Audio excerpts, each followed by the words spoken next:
Hello and welcome to On the Kerbs. I'm your host, Thiemo Daily. Joining me for this week's episode is FIM Women Commission member Pippa Laverty.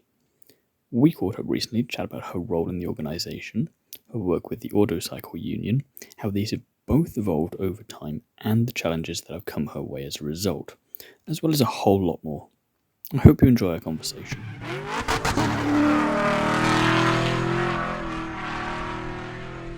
Hi Pippa, thank you very much for being here today. First of all, how are you? Hey, how's it going? Not too bad, yourself? Yeah, pretty good. Just back from Wales, so I got a couple of days at home and then we're off again. So it's a lot of fun. So summer break in some respect, but definitely not in others. It's always busy for you. Yeah. Spending most of our times in airports, which hasn't really changed over the last 20 years. So it's almost like living out of a suitcase is almost feeling like a home. So hopefully you're pretty good at that by now, then at least, or you've got an idea of how to pack. Oh, I've got packing down to a T. It's all about rolling. And I only travel hand luggage everywhere. Like even if we Oh, go long haul to Australia, it's only hand luggage. I can't, oh, I like the yeah. idea of that challenge. That's a good one. Yeah.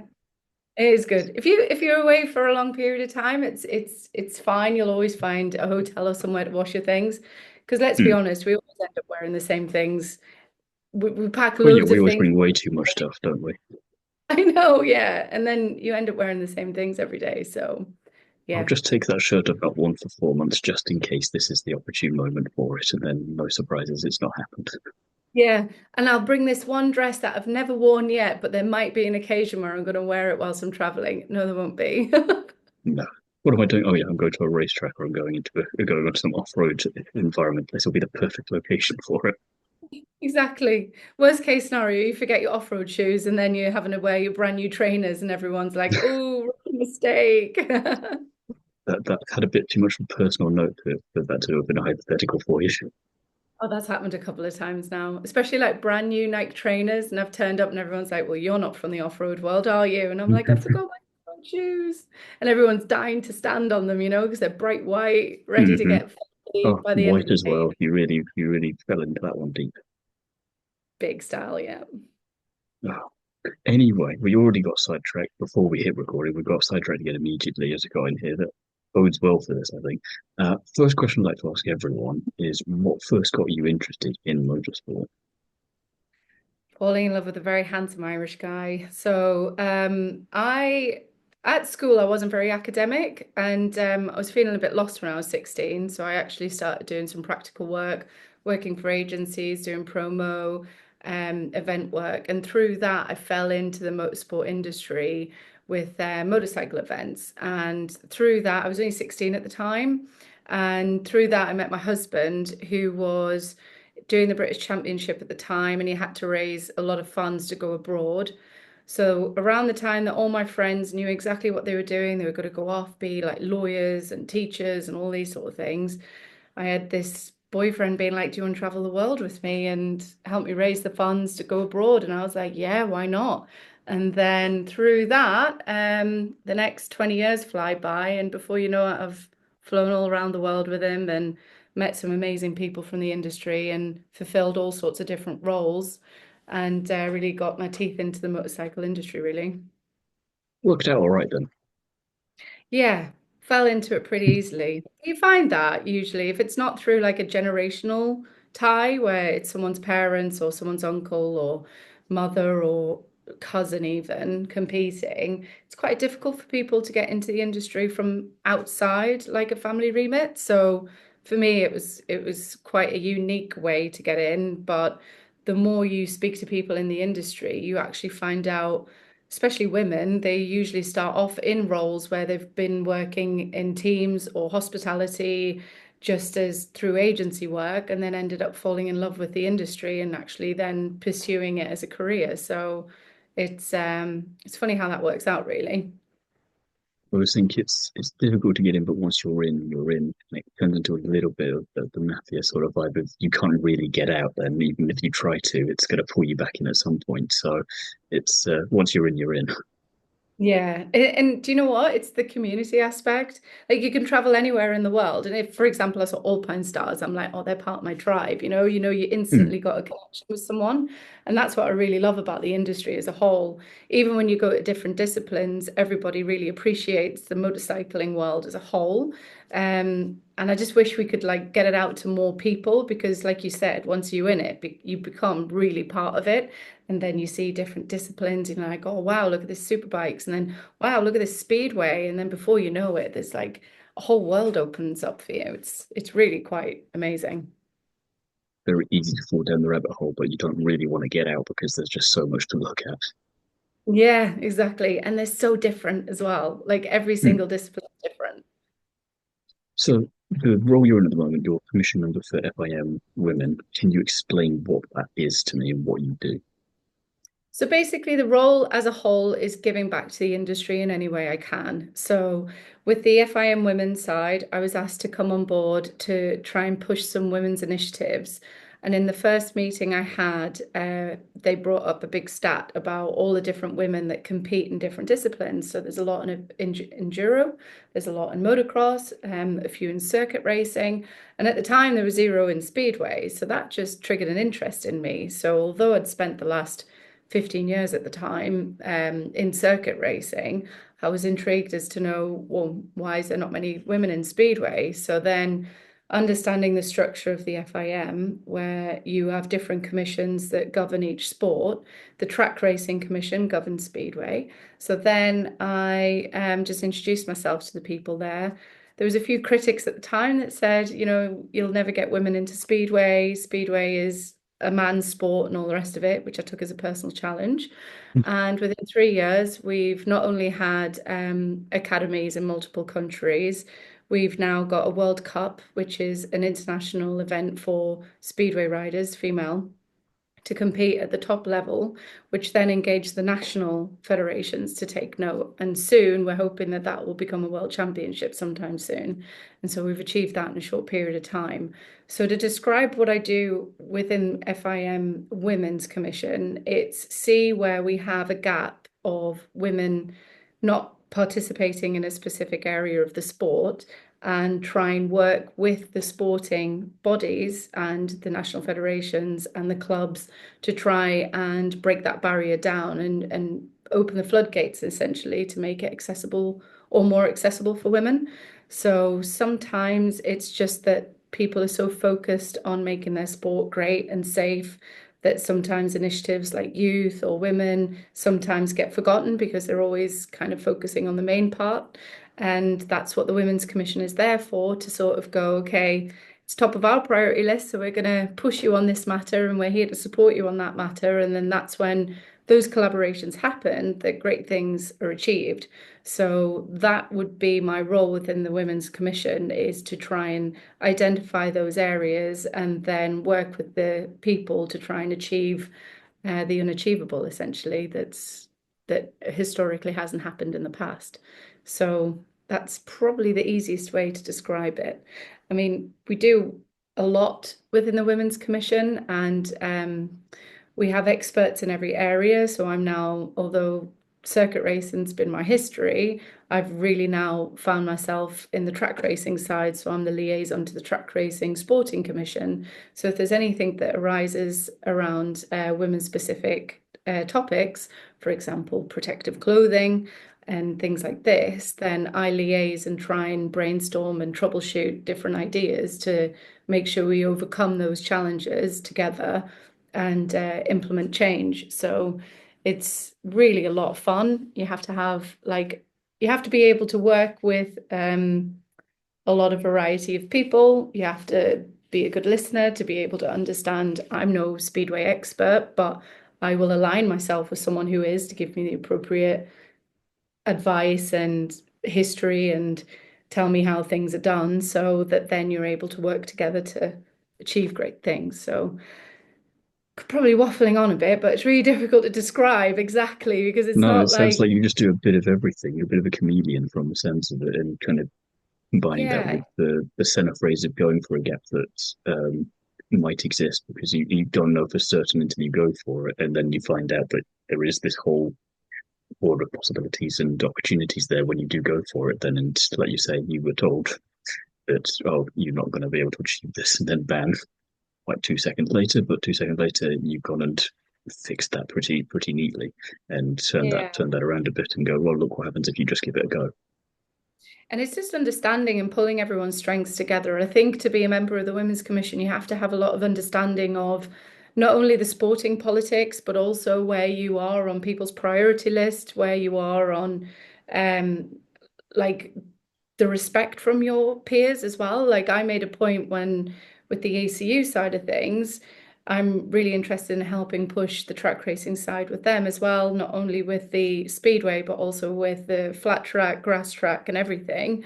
And so I sat the clerk of the course license because that's the fastest way, A, you're going to learn the sport from an organizer's point of view, and then also for you to gain respect from your peers, because all of a sudden you're coming on the scene and they're like, who's this person? She's not related to anyone in our industry. How has she suddenly got a spot in here, It's you that know? going into a small local pub situation. Everyone turns around and looks at you and goes, "Who are you?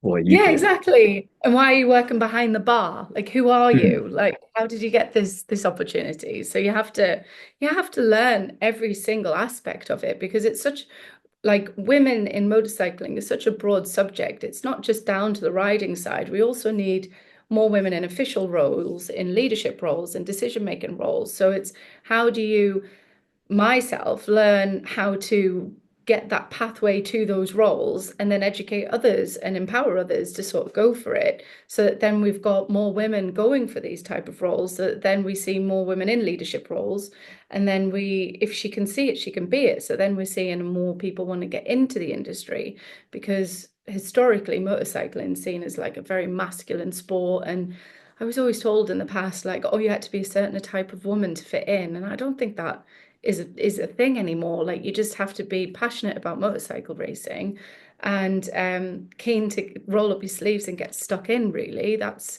the two main things you need in the sport. So that's what I really want to try and promote whilst in this role, whilst knocking down barriers, not only for riders to be able to compete, but also for women to get into any official role as well. I mean, I can't ride. I leave that, I'm useless at it. So I get more of a thrill out of organizing things for people. Hmm. So yeah, it's just the role is vast. Let's just put that. I was talking to some Formula 3 team principals recently, and they were saying a little bit like you did that as long as you've got the passion for it, as long as you work hard for it, then in theory, they don't see why you shouldn't be able to get into Formula 3, for example, these days. And I think now it's just making sure that you can't just say that, but then you've got to back that up and prove that that is the case as well, because it's all kind of like that's half of the battle is getting those people to shift perspective if they needed to already to show that it's more open for that these days, but then to actually back that up with the action to go with it so that you can, as you were saying, show that to people kind of growing up now who are maybe not aware of it or don't see any representation for themselves, that they can then see that it is there and that if they did want to pursue it either in the car or outside of the car, that it's doable and they are not just kind of stumbling around the dark as such. Exactly. I mean, the biggest problem we face in, well, national sport as a whole is that we have a big drop off of girls. They compete in youth championship against the boys, but then when they hit the puberty age, the boys make a big step in strength, especially in the off-road disciplines. And so girls go from being on podiums to all of a sudden really back of the pack. And then if they overcome that challenge and they're still competitive, the boys kind of really make a step up when it comes to the adults, and then the girls kind of plateau a little bit, which is why you have in certain disciplines women's specific championships, so that then the women have a place to be able to showcase that they are good enough to stay in the sport and they have their own platform and they really can like race equally as good, like in terms of entertainment wise, as the guys and then we keep them in the sport. But if there isn't that platform for them, a lot of the time they hit that age where they have to make the decision whether to go off and make a career, probably outside of the sport because there's very limited paid opportunities within motorsport, um, or they just leave the sport altogether. And it's sad because we want to try and keep them in the sport, and that's one of the objectives And you spend all that currently. time and effort getting there in the first place. It's a shame to then just see it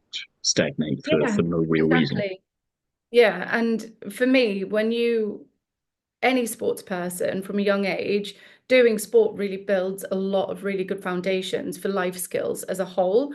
And we find in a lot of studies that women who do sports as kids end up being leaders when they're older because they've had to overcome lots of different challenges. So for me, if they feel like they don't want to pursue the sport because there isn't a career path for them, then even keeping them in the sport as in an official role, or moving up to be an engineer or a mechanic or something like this, is equally as important, because we need to keep that knowledge that they've learned from a young age in the sport, and they get to stay engaged in something that they were super passionate about from a really young age. So I just get really saddened when I see so many people leaving the sport because they don't feel that there's a pathway for them because they're not good enough to race. And I really want to try and promote, like, you can stay and you can do this or do that. So it's a really important subject, really, trying to keep people in the sport once they feel like, they've outgrown it or not competitive enough to be in it.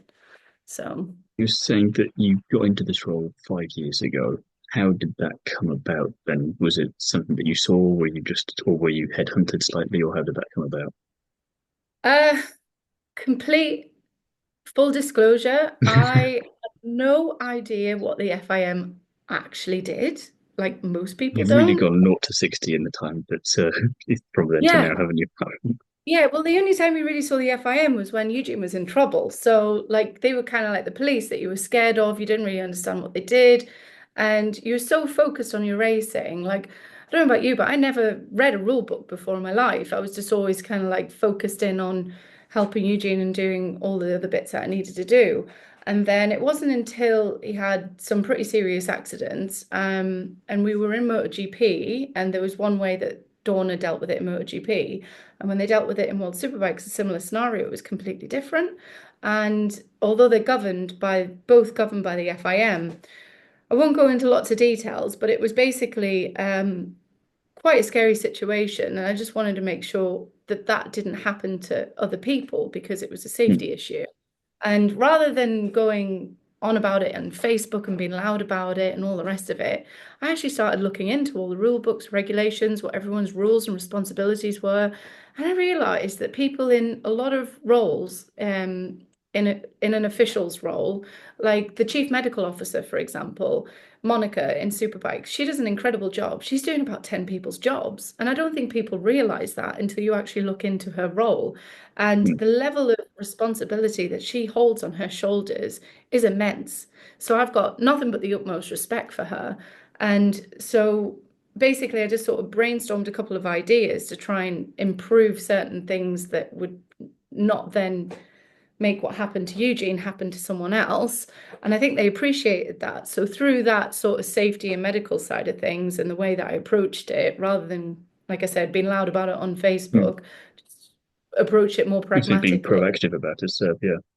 Yeah, because I'm not going to sit here and criticize someone's job without understanding what their job is, because unless I And feel even like if I you could, do, it's not going to change anything, is it?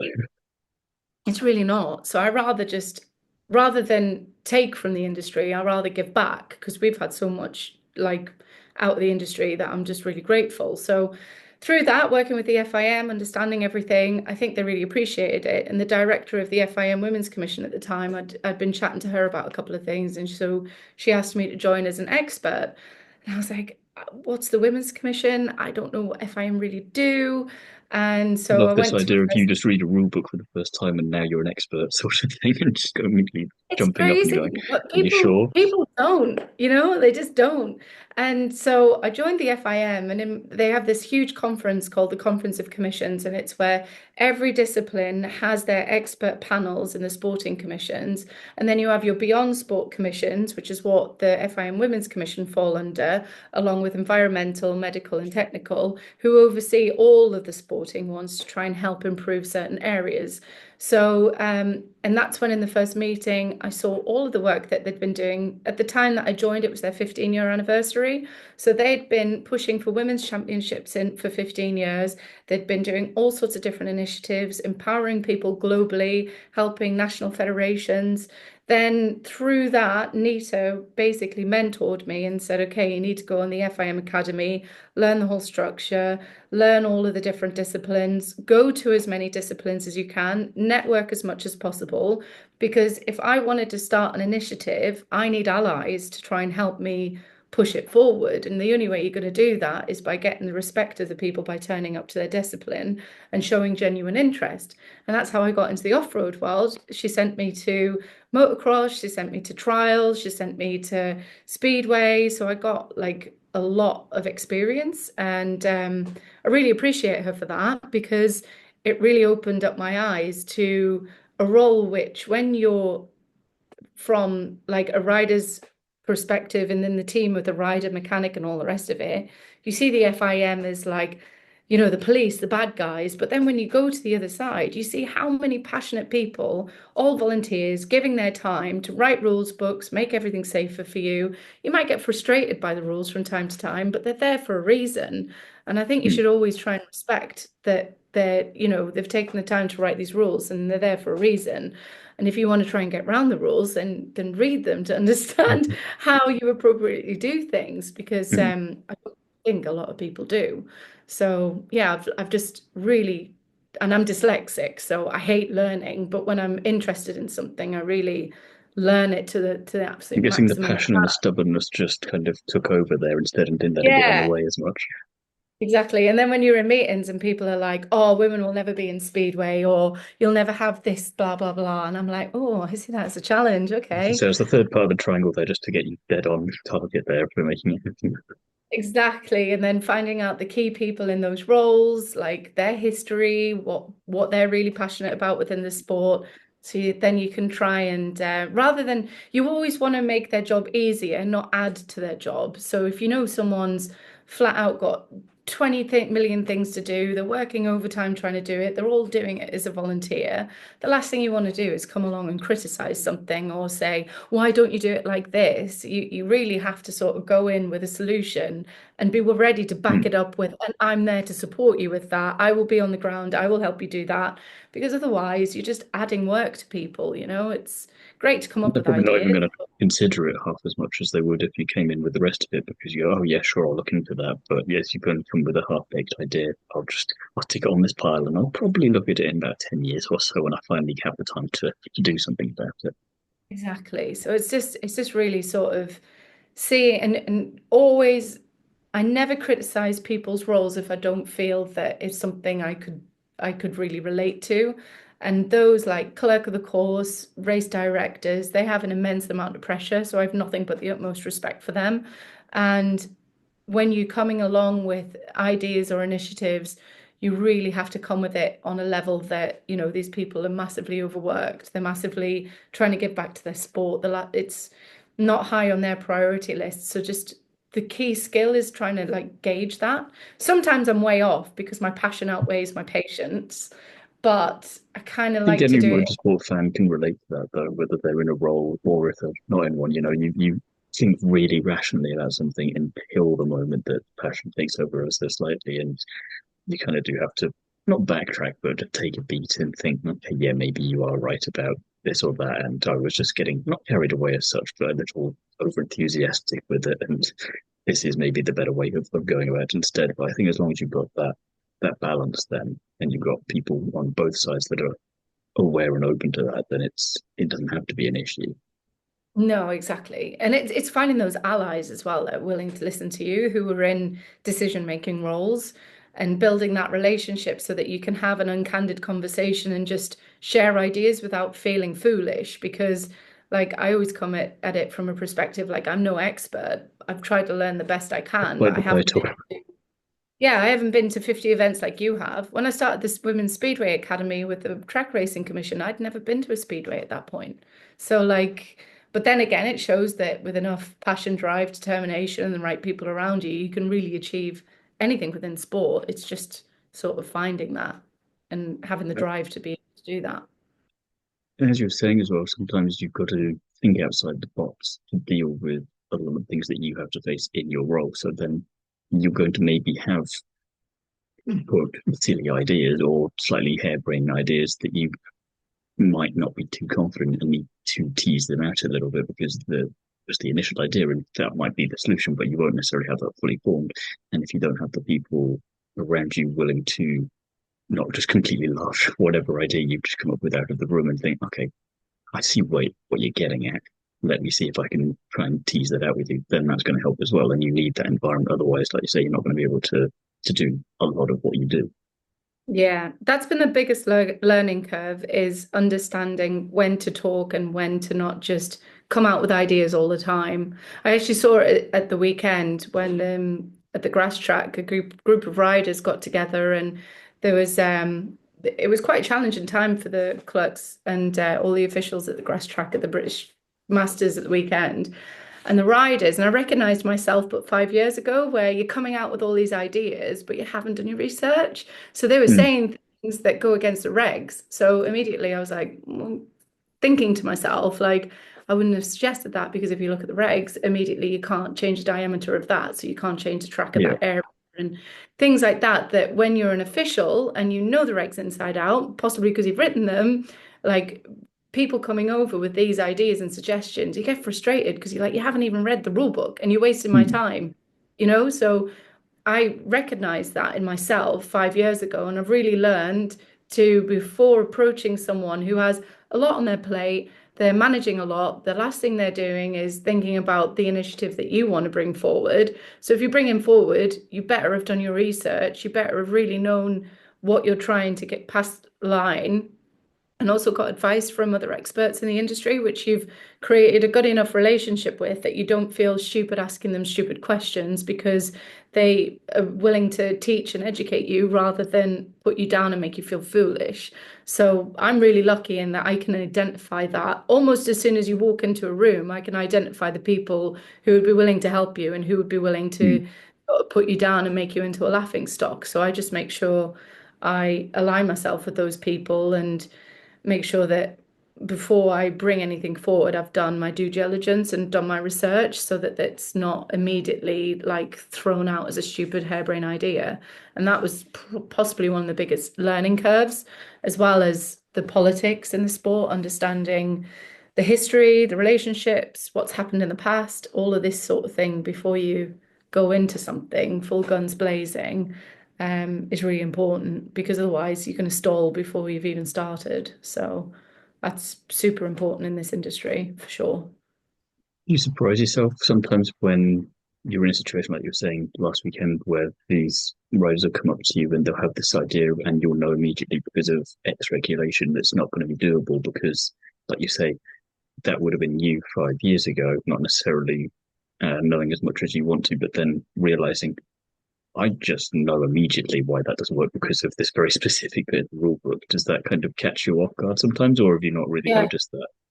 it does a lot because I'm not like I don't class myself as a smart or academic person at all. I'm very much a practical person, like a lot of the riders. Riders will not read rule books. Fact, they just won't unless they want to get around a rule.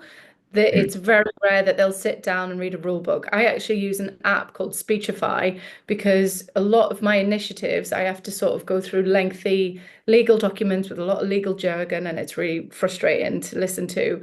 And I've got ADHD too, so I'm like super hyperactive. And to sit down and Perfectly read, designed for you, then. yeah, exactly. So to sit down and read a 30-page heavy document, which has got a load of language in it that I actually, quite frankly, don't understand and don't care to. I just need to get the points out of it. I really need to sort of put forward an argument. Um, so I put it into Speechify, and then I asked Speechify to put it into layman terms and to make it easy for me to understand. And that's an app that's been developed by a dyslexic guy, Cliff. I've forgotten his second name, but like it's such a fantastic tool, and everyone should use it. And if they don't have that, then use ChatGPT. Just put the regs in at ChatGPT and say, I don't know, like what information can you tell me about a track it within the regulations? And it comes up with all of the different stats where it is in the regulations. So then you can read that specific thing. And then you know immediately what to come forward with because you have all your data, you have all the facts. Whereas if you're just sort of firing out ideas and you haven't even read the rule book, you're instantly going to lose the respect from your peers and the people who are in like the decision making roles. So yeah, it's really interesting to use different tools, because I think you'll find, especially, majority of the people who are in these roles is mechanics, engineers, team personnel, and all the rest of it. We're all on some sort of spectrum, and reading lengthy documents is going to be hard. I'd say 90% of us not interested. So, but it is really I suppose important that to. is part of the challenge as well, isn't it? Because obviously we understand why you've got such technical language in rule books for these sorts of things, but and good have them there for reference. But I think as well, maybe part of the challenge, especially getting, like you say, riders in particular to take a look at the rule book, is to have a layman's version of it, so that you've got an idea of something, so that if they are coming to you with ideas for whatever, then they've got the cliff note version, let's say, and maybe that can be enough to inform them as to if they should be coming to you yet with an idea, or if they need to go and think about it a bit more. And then if they still get caught up by something technical later, then that's fine. But at least they've taken that initial step, which has been kind of helpful in minimizing potentially the time wasted that they're coming to you with, if they've just got some left field idea that they want to see if it can work. Yeah, exactly. And the key point is a left field idea, but an uneducated one, because they've just fired it out doing their due diligence. So that's something that I've really learned, is that if you want something to happen, you need to learn every aspect of it and every scenario down to a T, so that when you're having an open debate with someone, you have the answer already to their counter argument to be able to come back. So, like at the moment, we're trying to fight for certain disciplines for certain gold trophies or World Cups to become world championships. So when we're having a debate on that, we need to come up with all the positive sides, because they're going to come up with all the negative sides. So we need to be able to understand that specific area so inside out, with data to back it up and all the rest of it. So I think people kind of look at Women's Commission and kind of like go, oh, what do they do? But for me, they're the most well-rounded, knowledgeable people, because they've really had to learn every aspect of the sport to really push through barriers. And it's a real strength to have. And then also people then tend to go into one niche area. Like we've had, even my director, she came from the Motocross Commission, but her first step was coming into the Women's Commission many years ago, realised she was passionate about motocross, entered the Motocross Commission, and now she's back as the director of the Women's Commission. And she really encourages us all to really learn the inside of the actual industry, not just the fun sporting side, but all that nitty gritty clerk of the course role, what's their role, what's the regs say, just so you gain the respect of your peers, essentially, because otherwise you're not going to get very far when you come across these experts and they've got so many arguments against why you can't run your initiative, and then you just sat there kind of going, oh, yeah. So you have to be able to come back with some solid answers. Would you say that's been the biggest challenge that you've had to overcome so far, or has there been something else as part of this role that's been more challenging? And if so, how did you get around it? I enjoy challenges. So, I'm like, noticing that. yeah, my biggest challenge is knowing when to say no, and understanding professional, personal balance, where I'm not working until like 3 o'clock at night on a really like, a deck or a document to sort of be pushing through an initiative, because I get lots of ideas. I'm a very creative person and I have a lot of energy, but trying to do that work-life balance and trying to switch that off is probably the biggest weakness that I probably have. But in terms of challenges that I've faced in the industry, I've always faced them with kind of a positive outlook, even when people, because as a woman in the industry, like it can be frustrating that people gossip and do silly things and all the rest of it to try and put you down. But I always turn it into a positive, because I'm like, well, if my name's been spoken about in a room I'm not in, I've clearly made an impression somewhere along the line, and it's either that if they're talking about it in a negative way, they've probably been intimidated because they're not they weren't expecting sort of the challenges back, because I'm not willing to back down if I feel like I'm correct in something. I won't do it in a negative or naggy way. I'll just sort of present the facts, and that can obviously frustrate people sometimes. And There's then that Steve Carell quote from The Office of Whether to Love You or They Fear You, and kind of wants them to be afraid of how much they love you. Yeah, exactly. And then if it's in a positive way, then that's only a positive thing, really. Hmm. So yeah, no, I enjoy all challenges. Um, but yeah, that work-life balance, I think most people in these roles, especially when they're volunteer roles, they struggle to sort of strike that balance. And that's something that I would probably say has been the biggest challenge for me. But in terms of challenges with other people, I love it. I hit it head on. So it's probably what motivates me the most. If someone says that I can't do something, I will always try and find the most productive way to do it. So Yeah. that's probably, Has that yeah. ever been used as a way of getting you to go and do something? The person knows that you're going to take that personally, and so you're going to be even more determined to do it, or is it always just been people who just genuinely think that you can't get whatever it is done? Maybe if they're smart, just like I make people think that my ideas are their ideas just to get them done. So, like, probably my husband, like, oh, you won't do this today. And I'm like, I'll show him. But yeah, I don't know if it's been used in a way against me. If it has, good on them, because there's probably positive thing that's come out of it at the end of it. Well, yeah, I So, was thinking hopefully with a positive outcome, not a negative one in the end. But it's the kind yeah, of thing of exactly. if she's not sure herself how to make this happen, just tell her she can't do it, and then she'll figure it out because she'll just be laser focused on it. Exactly. I do pick and choose my battles though. I would never go into a battle unless I felt I had a good enough army, let's say, around me and enough knowledge on the subject. If I feel like it's a battle I'm going to lose, I wouldn't blindly go into it. I don't have a big enough ego for that. I'm very much like if I choose this battle, it's because I'm 99.9% sure I'm going to win it. So Hmm.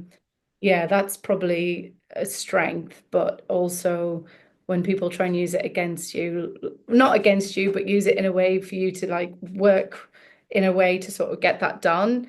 I'm not going to go into it blind. I'll kind of assess the whole situation before going into it. So, yeah, it's quite fun, really. You mentioned earlier that you're also an ambassador for the Autocycle Union. I was wondering, could you tell us a bit more about that? It's pretty much exactly what I do for FIM women, but at a national, Just like over national there. level. Yeah, so the Autocycle Union, also known as ACU, has historically, how can I put this politely, hasn't got the best reputation within its industry, let's to be fair, because again, it's Hmm. the police, it's that governing body that's always telling you off and all the rest of it. But I don't feel, again, until people are working directly in the ACU, they see how many passionate people are giving back to the sport. And again, those rules and regulations are in place because for people's safety. And if you've, what I get really frustrated with is when people in the industry have had a bad experience with one person, but then umbrella it as ACU. So, like, oh, ACU told me this. And I always try and say, well, Who who is specifically? that? Because you shouldn't let one apple poison, like bad apple poison the apple Mm. cart.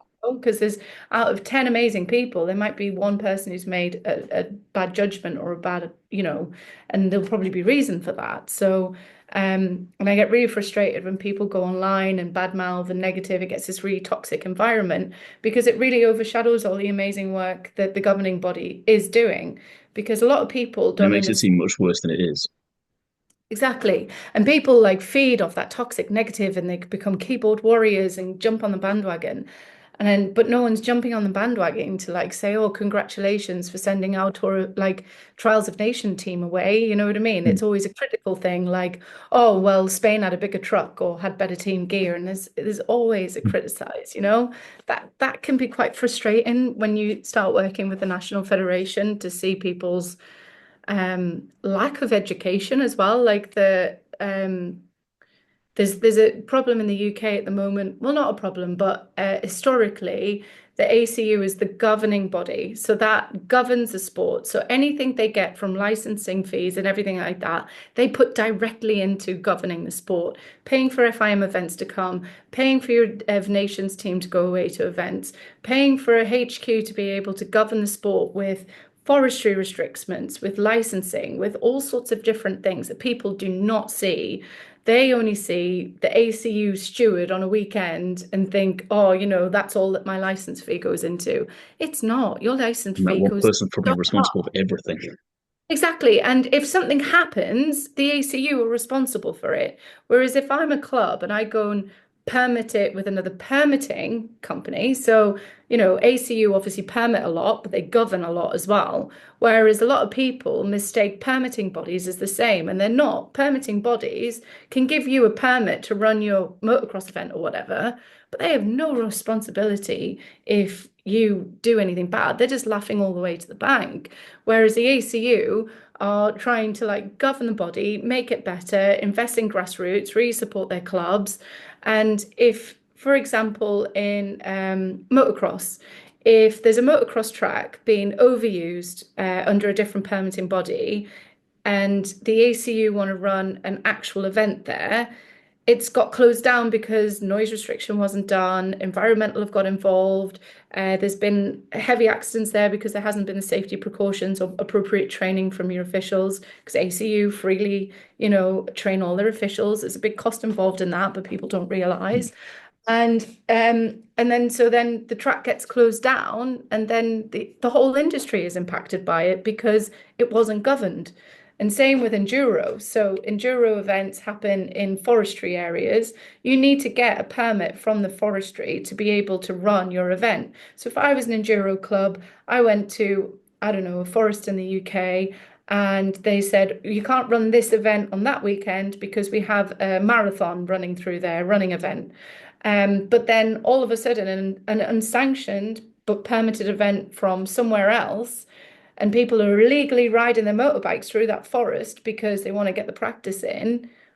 All of a sudden, we as a club don't get our permit, so then we don't have an area to practice in because people have been running through it illegally and ruining the marathon that was happening that weekend.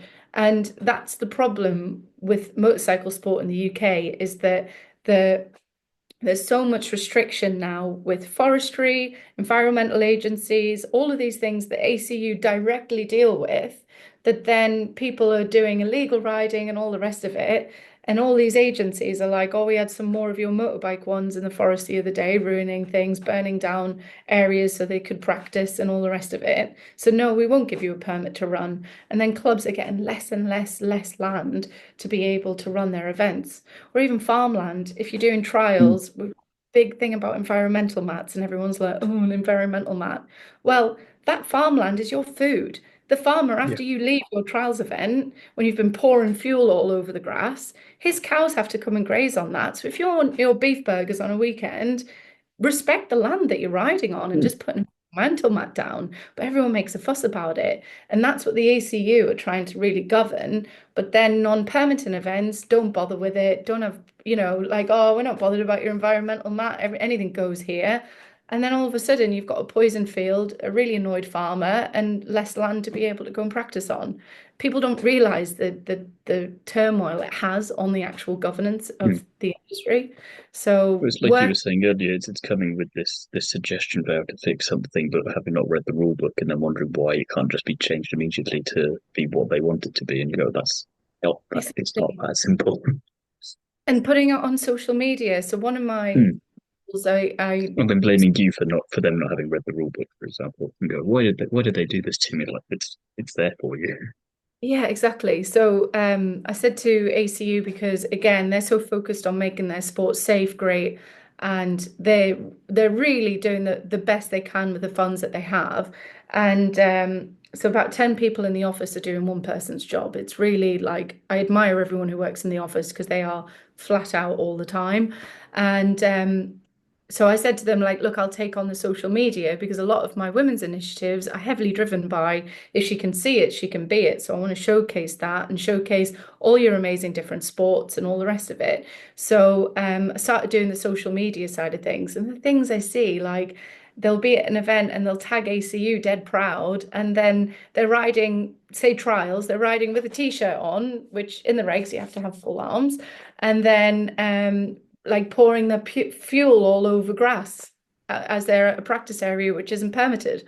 And then they're complaining to us that we don't have enough rounds because we don't have enough clubs, enough permitted land. after they've just posted on their social media everywhere. And we've had the farmer ringing the HQ saying, Mm. we've just had a load of your trials ones in one of our field pouring fuel everywhere.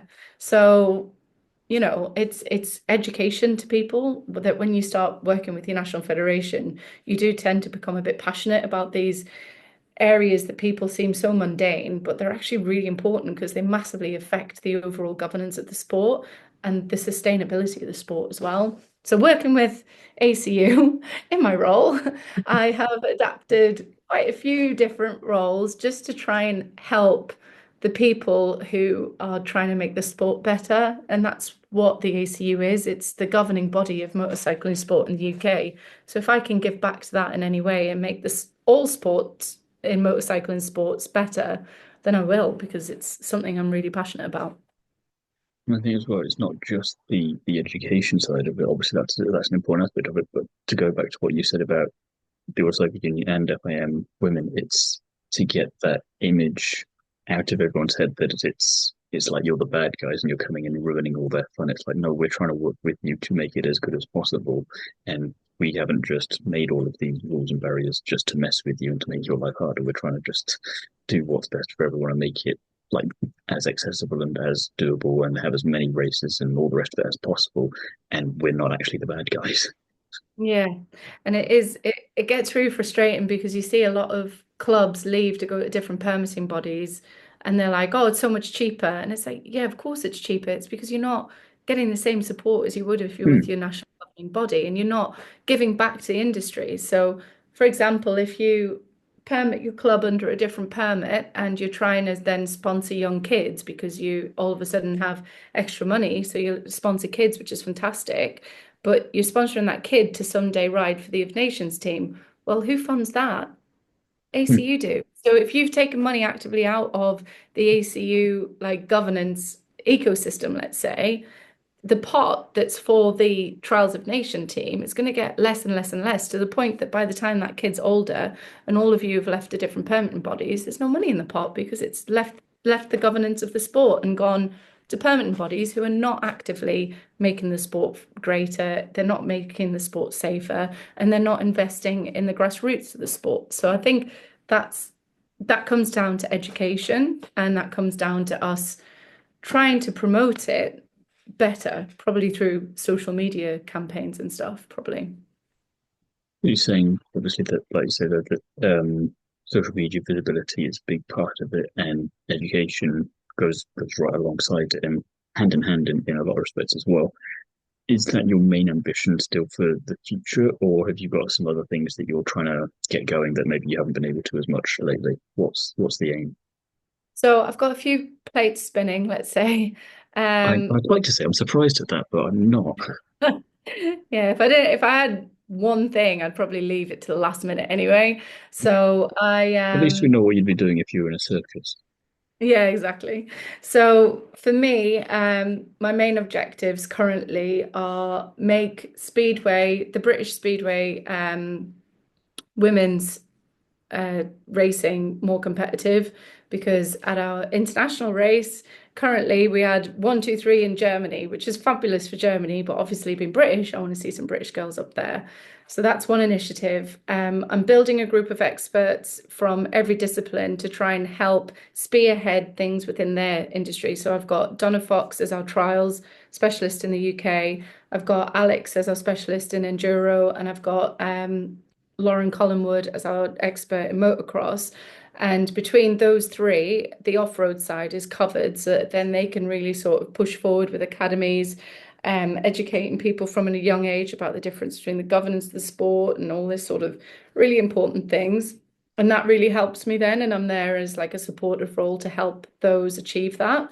And as a whole, just sort of bring around the reputation of the ACU because it's really gone through the mill recently. And I think that hasn't been helped by social media.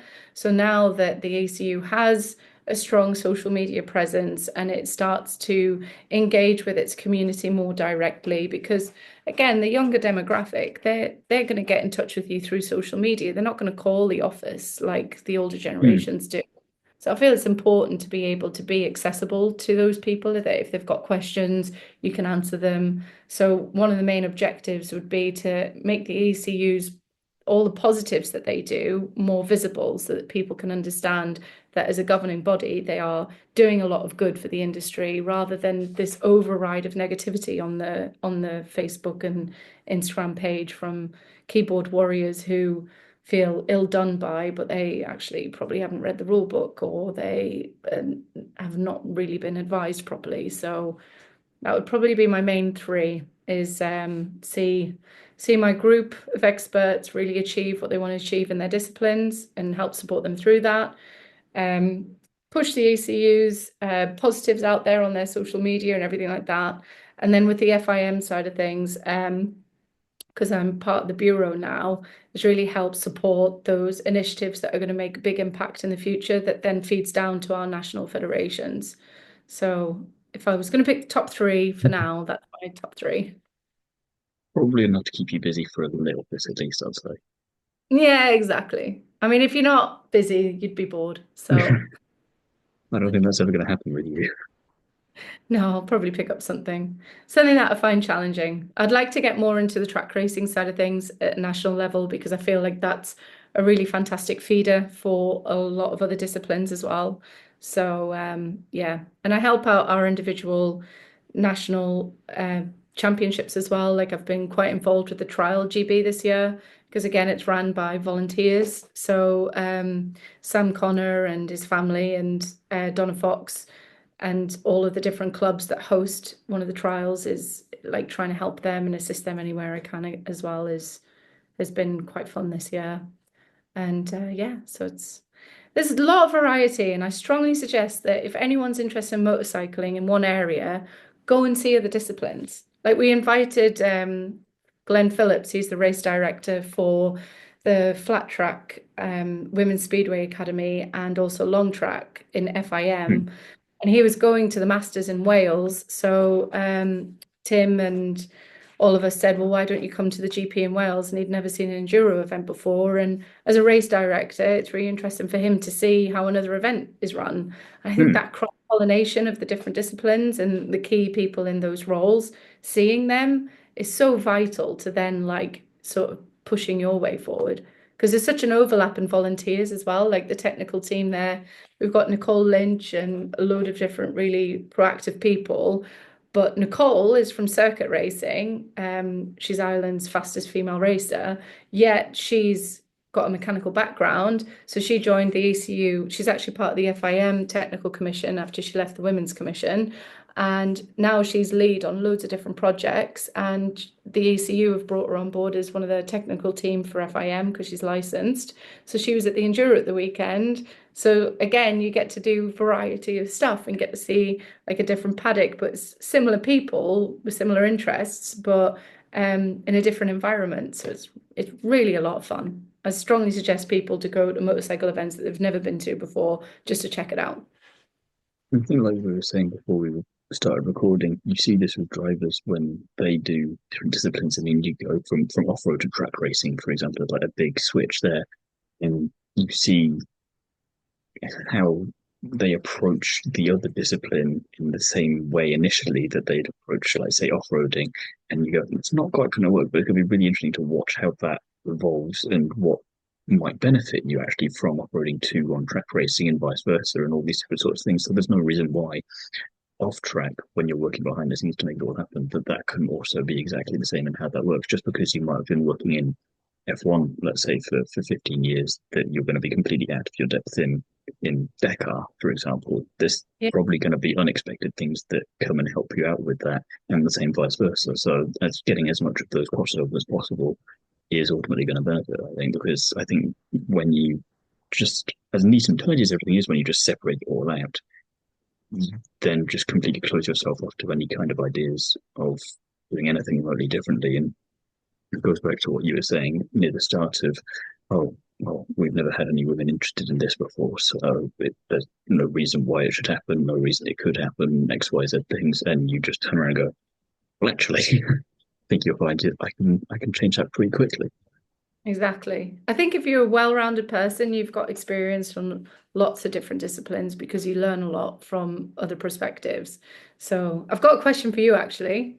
Oh, Yeah, being car background. Do I've been you hijacked. Who do you think would win in a race?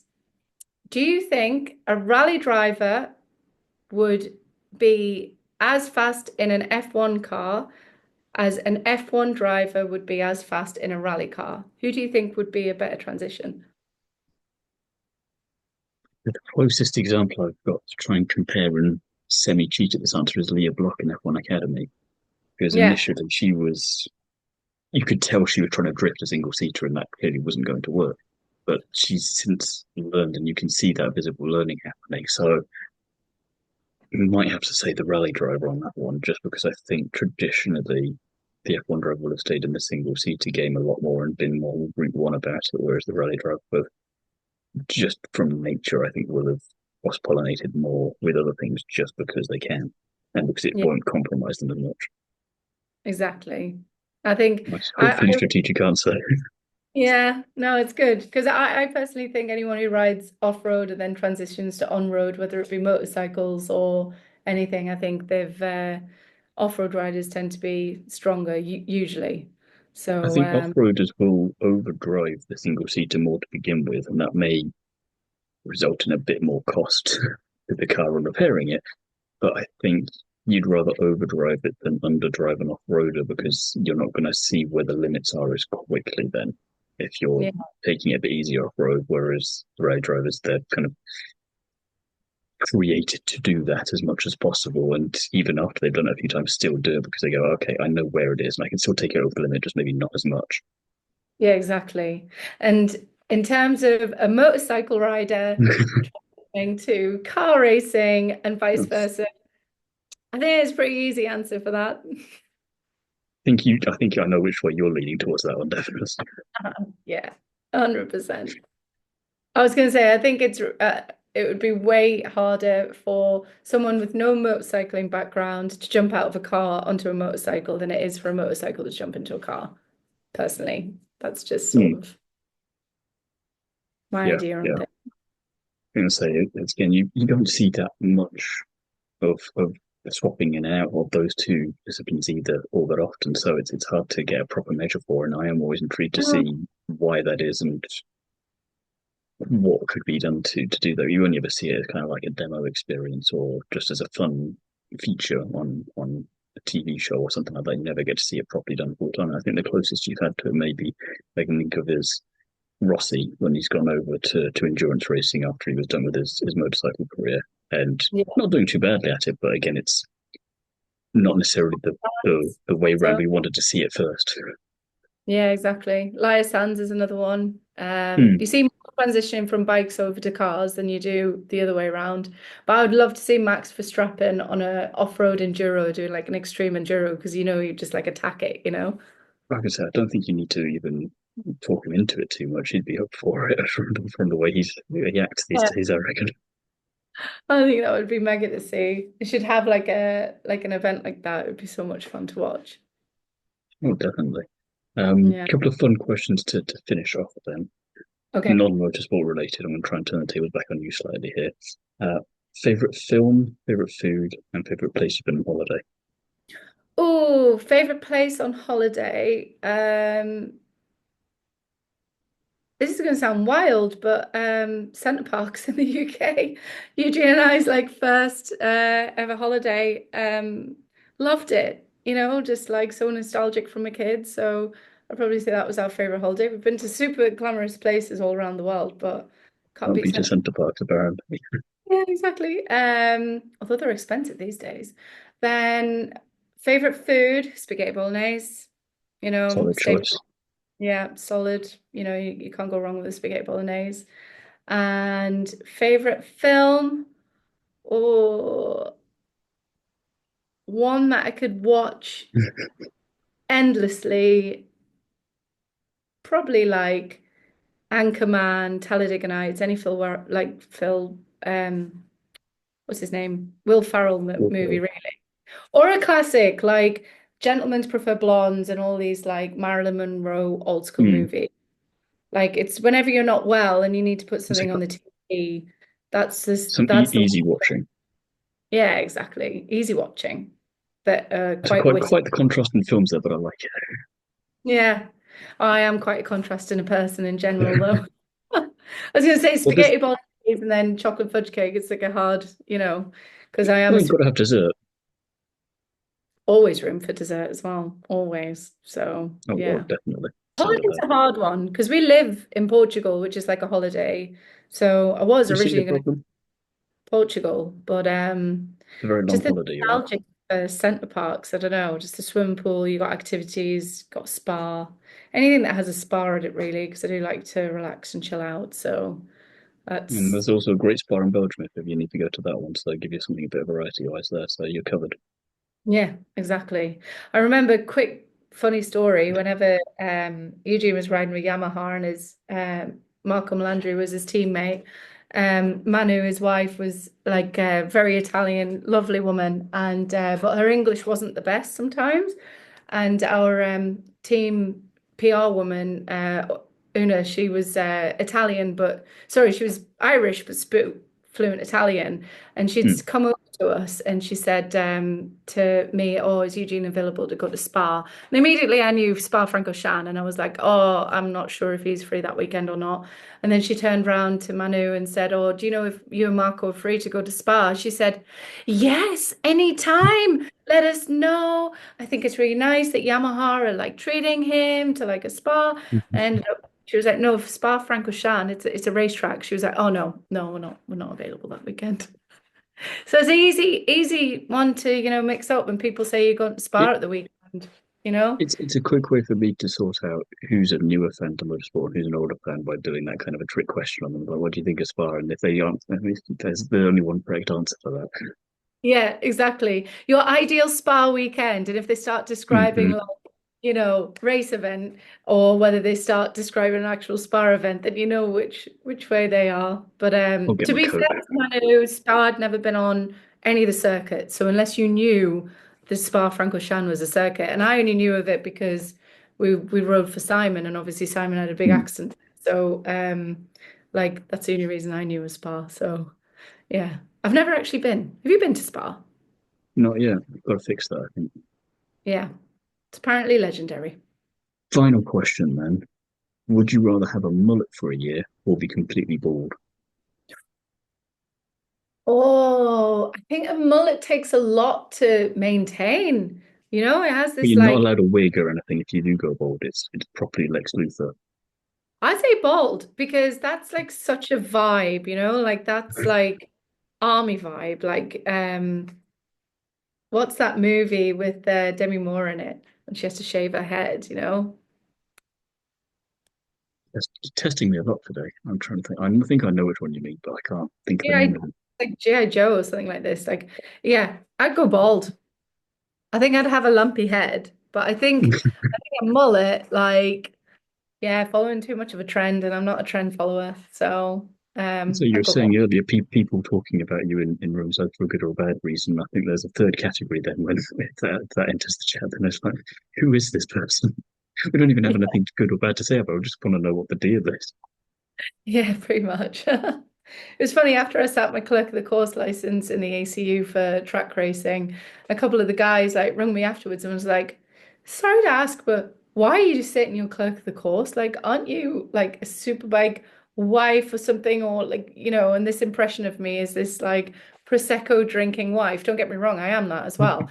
I was like, yeah, no, I'm all about giving back to the sport, and I'm really fascinated and super driven to give back to track racing because I find I'm just hooked on it, especially Speedway. I feel gutted that I haven't been involved in Speedway sooner, even though a good friend of mine, Daria Pavlik, she's been telling me for years. Her family owned the Millennial Stadium in Croatia, where we hosted the Women's Speedway Academy and Gold Trophy this year. Incredible venue. And she'd been telling me for years and years, you have to come to Speedway. And I was like, oh, Speedway, go around in circles. That seems boring. Although pretty much Turns out everyone in she knew what she was on about.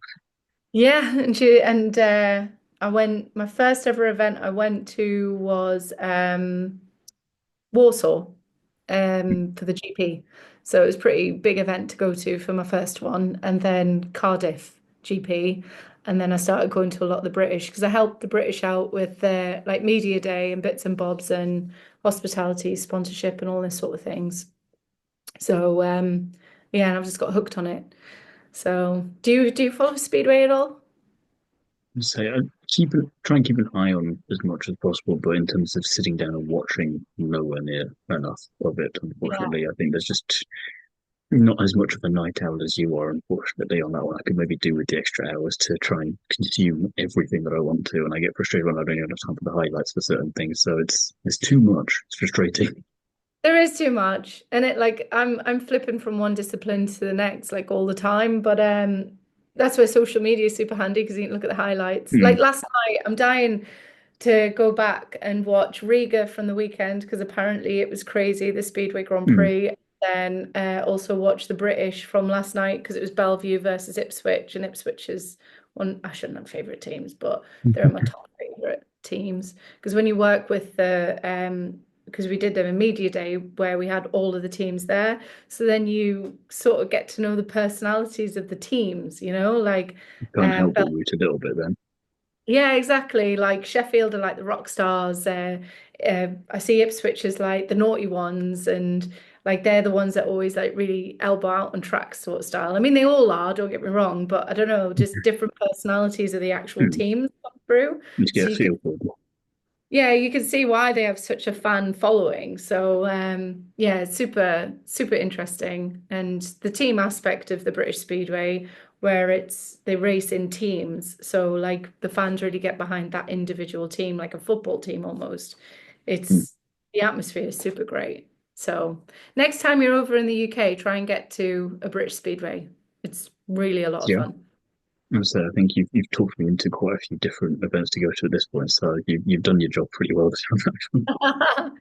Well, Trial GP over in the UK, that's a big one to go to later this year. I'm gonna start writing all these down. I'm gonna have to go when I'm going back through and editing this. I'm gonna be taking notes again. I'm like, right, what did she say? Like this, and this, and I have a listed along with my arm by the end of it, probably. I'll WhatsApp you afterwards a list of the best events to go to in the UK this year. Leicester flat track as well. I mean, the last round of the British Just flat to have track. another one in. Yeah, yeah, I get you. Yeah, they've got women's categories, so there's going to be women racing at that one, which is super exciting. So, and we've got some really strong British female riders with Sky and Jamie, and yeah, so much to do, so little time. We'll find a way. I'll find a way somehow to do it. And so maybe I can take your approach to it and just apparently not sleep at all and just go for it 24/7. Yeah, caffeine is key. Yeah. I feel like I could probably chat to you for another 6 hours at least without needing too much of a break. But for the sake of this isn't a mini series just yet, I'll leave it there for now. And I think at some point we'll probably come back and do another part or several. I won't be surprised. And well, thank you very much for taking the time to chat with me today and wish you the best of luck for all of the stuff that you're trying to get on with for the rest of this year and beyond. Well, thanks for shining a light on it. My pleasure. Thank you again to Pippa for taking the time to chat. Wishing you the best of luck for the rest of 2025 and beyond. If you want to follow Pippa's career, follow her on Instagram at Pippa Laverty.